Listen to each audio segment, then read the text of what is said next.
Assalamualaikum warahmatullahi wabarakatuh. Bismillahirrahmanirrahim. Alhamdulillahi rabbil alamin. Allahumma sholli wa sallim wa barik ala nabiyyil karim Muhammad ibn Abdullah wa ala alihi wa sahbihi ajma'in, amma ba'du. Sahabat dai yang dimuliakan Allah Subhanahu wa taala dimanapun Anda berada, tidak semua orang yang berpuasa mendapatkan keberuntungan. Ternyata ada juga orang yang menjalankan ibadah puasa, tetapi dia termasuk orang yang rugi. Bahkan baginda Rasulullah Shallallahu Alaihi Wasallam pun menginformasikan kepada kita bahwa puasa orang tersebut tidak mendapatkan apa-apa kecuali rasa lapar dan rasa dahaga. Golongan apakah ini? Golongan orang yang merugi. Yang dimaksud di sini adalah ketika kita mampu berpuasa, ketika kita menjalankan ibadah puasa, tapi tidak bisa menyerap atau mengambil nilai-nilai dari puasa. Ketika kita menjalankan ibadah puasa, tapi kita tidak mendirikan ibadah sholat. Karena sesungguhnya ibadah sholat merupakan kunci kebaikan. As-sholatu imaduddin. Sholat adalah tiangnya agama. As-sholatu miftahul jannah. Sholat adalah kunci surga. As-sholatu miftahul khair. Sholat adalah kunci kebaikan. Maknanya adalah bagi kita yang mampu menjalankan ibadah puasa tapi tidak bisa mendirikan ibadah sholat, kita akan mendapatkan pahala, kita akan mendapatkan kebaikan dari puasa yang kita jalankan itu, tapi kita tidak bisa menikmati pahala dan kebaikan puasa itu nanti di akhirat. Karena apa? Passwordnya kita tidak punya. Password untuk mengambil kenikmatan, kebaikan, dan pahala yang sudah kita tabung di dunia tadi dengan melaksanakan ibadah puasa, ketika nanti kita akan mengambil di akhirat kita tidak bisa karena passwordnya kita tidak punya. Apa passwordnya? Yakni ibadah sholat yang kita dirikan. Saya ibaratkan ketika kita bekerja, lalu kemudian kita mendapatkan gaji. Katakanlah 10 juta. Lalu kemudian uang 10 juta itu kita letakkan di dalam lemari atau di dalam brankas yang ketika membukanya kita memerlukan atau membutuhkan sebuah kunci atau password.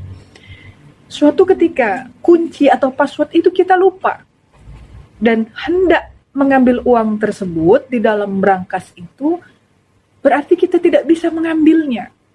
Yang sudah bertahun-tahun mungkin kita tabung, yang sudah berhari-hari atau berbulan-bulan kita letakkan, kita kumpulkan uang tersebut, tapi pada suatu ketika kita hendak mengambilnya, kita lupa kunci atau passwordnya, dan kita tidak bisa menikmati uang yang kita simpan tersebut. Nah, sama halnya dengan ibadah puasa kita. Ketika kita berpuasa, kita mendapatkan pahala, kita mendapatkan kebaikan, kita mendapatkan manfaat dari puasa kita. Apa manfaatnya? Badan kita bisa semakin sehat dan lain sebagainya. Tapi kebaikan itu yang kita rasakan di dunia tidak bisa kita nikmati di akhirat. Karena untuk mengambil nikmat dan pahala itu kita butuh password nanti di akhirat. Apa passwordnya? Yakni ibadah sholat yang kita dirikan. Sahabat dai yang dimuliakan Allah Subhanahu wa taala. Lalu kemudian golongan orang yang merugi yang kedua adalah bagi kita yang menjalankan ibadah puasa tapi tidak mampu atau tidak bisa meninggalkan perbuatan maksiat dan dosa. Artinya ibadah puasa kita diiringi dengan keburukan-keburukan. Imam Al-Ghazali mengibaratkan puasa seperti buah yang ketika kita berpuasa lalu kemudian bermaksiat atau melakukan dosa, maka buah itu akan diiris. Maksiat lagi, diiris lagi. Maksiat lagi, dosa lagi, diiris lagi. Begitu seterusnya. Sampai pada akhirnya ketika kita terus melakukan perbuatan maksiat, keji dan munkar ketika sedang melaksanakan ibadah puasa, buah ini habis terkikis. Yang sisa hanyalah bijinya. Apalah yang bisa kita nikmati kalau hanya tinggal bijinya? Sama halnya dengan puasa kita. Ketika kita bersusah payah menahan lapar, dahaga, tetapi amalan kita hangus, pahala puasa kita hangus karena perbuatan-perbuatan maksiat dan dosa yang kita lakukan. Sehingga nanti di akhirat tidak ada yang bisa kita nikmati. Sahabat da'i yang dimuliakan Allah Subhanahu wa ta'ala, dimanapun Anda berada,